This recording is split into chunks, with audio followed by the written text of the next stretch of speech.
Shalom Bapak Ibu, Saudaraku yang saya kasihi.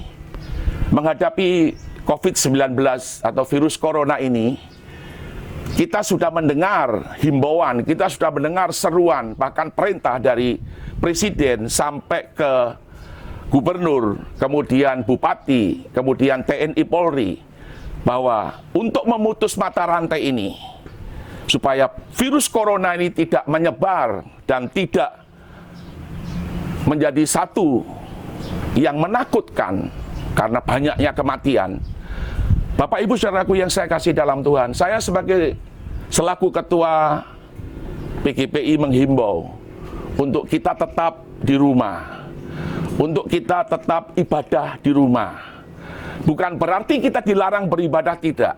Inilah waktu untuk kita bersama-sama dengan keluarga, bersama-sama dengan anak-anak. Kita bisa membagi firman, mengajar anak-anak kita. Pasti semuanya itu baik, karena Tuhan punya tujuan dalam hal ini. Bapak Ibu Saudaraku yang saya kasih dalam Tuhan, mari. Jangan kita jangan kita merasa bahwa kita hebat, jangan. Kita harus tetap mengikuti apa yang sudah ditetapkan oleh pemerintah. Sebab itulah yang terbaik buat kita semua. Supaya penyebaran virus corona ini dapat dihentikan dengan segera.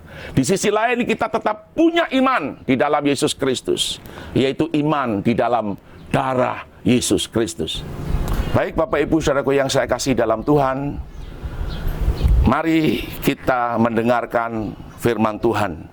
Saudara harus percaya bahwa firman ini akan memberi kekuatan di dalam hidup setiap kita sekalian.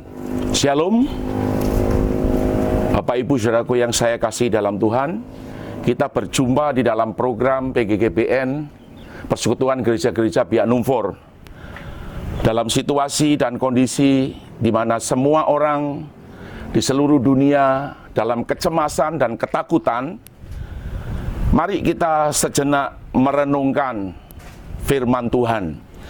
Firman Tuhan diambil dari kitab Keluaran pasal 12 ayat yang ke-7, kemudian ayat 12, 13, dan 14. Saya akan bacakan. Kemudian dari darahnya haruslah diambil sedikit dan dibubuhkan pada kedua tiang pintu dan pada ambang atas pada rumah-rumah di mana orang memakannya. Kemudian ayat yang ke-12, sebab pada malam ini aku akan menjalani tanah Mesir dan semua anak sulung dari anak manusia sampai anak binatang akan kubunuh. Dan kepada semua ilah di Mesir akan kujatuhkan hukuman. Akulah Tuhan.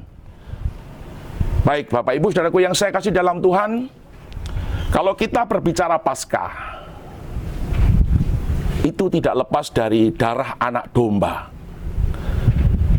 Darah anak domba binatang saja begitu hebat dan dahsyat. Apalagi darah Yesus Kristus adalah darah yang kudus, darah yang hebat, darah yang dahsyat. Kita lihat dalam kitab Ibrani pasal yang ke-9 ayat 13. Sebab jika darah anak domba jantan, darah lembu jantan dan percikan lembu abu muda menguduskan mereka yang najis, sehingga mereka disucikan secara lahiriah, betapa lebihnya darah Kristus yang oleh Roh yang kekal telah mempersembahkan dirinya kepada Tuhan sebagai persembahan yang tak bercacat, akan menyucikan hati nurani dari perbuatan-perbuatan yang sia-sia, supaya kita dapat beribadah kepada Tuhan yang hidup. Bapak Ibu Saudaraku yang saya kasih dalam Tuhan, betapa hebat kuasa di dalam darah Yesus. Pada saat mereka mengoleskan di ambang pintu rumah mereka, ambang atas rumah mereka, mereka diluputkan dari maut. Pertanyaannya adalah, dari mana kita dapat darah sekarang? Dari perjamuan kudus atau cawan perjanjian baru. Bapak Ibu Saudaraku yang saya kasih dalam Tuhan, penekanan di sini adalah bagaimana saudara harus mengambil perjamuan kudus ini supaya saudara dapat darah, supaya hidup kita ini tubuh kita ini yang adalah rumah Tuhan. Di dalam Ibrani pasal 3 ayat 16, bahwa Kristus sebagai kepala dari rumahnya, dan rumahnya adalah kita. Kita ini adalah rumah Kristus yang harus ditandai dengan darah. Saya percaya bahwa COVID-19, virus corona ini tidak akan menang lawan darah Yesus. Sebab darah Yesus itu sudah terbukti. Darah Yesus itu dahsyat kuasanya. Kita akan diluputkan semuanya. Kalau kita dengan yakin dan percaya mengambil cawan perjanjian baru, mengambil perjamuan kudus. Kita lihat yang berikut. Di dalam Wahyu pasal 11, Wahyu pasal 12 ayat yang ke-11, dikatakan bahwa oleh darah anak domba dan perkataan kesaksian, iblis itu dikalahkan. Jadi setiap orang yang ada tanda darah, iblis atau naga itu, Satan itu tidak akan memburu dia. Tetapi lihat ayat yang ke-17. Ayat yang ke-17 dikatakan dengan jelas bahwa naga itu memburu mereka. Naga itu memburu mereka. Ya, kita lihat. Bahwa marahlah naga itu kepada perempuan itu dan pergilah memerangi keturunannya yang lain yang menurut hukum-hukum Tuhan dan memiliki kesaksian Yesus Kristus. Jadi kita punya hukum Tuhan, kita punya firman, dan kita punya kesaksian Yesus. Itu tidak cukup. Saudara harus ditandai dengan darah anak domba, dengan darah Yesus Kristus. Saudara akan hidup dalam berkemenangan. Saudara tidak akan ada ketakutan. Sebab tatkala saudara mengangkat cawan perjanjian baru, saudara pandang korban Kristus.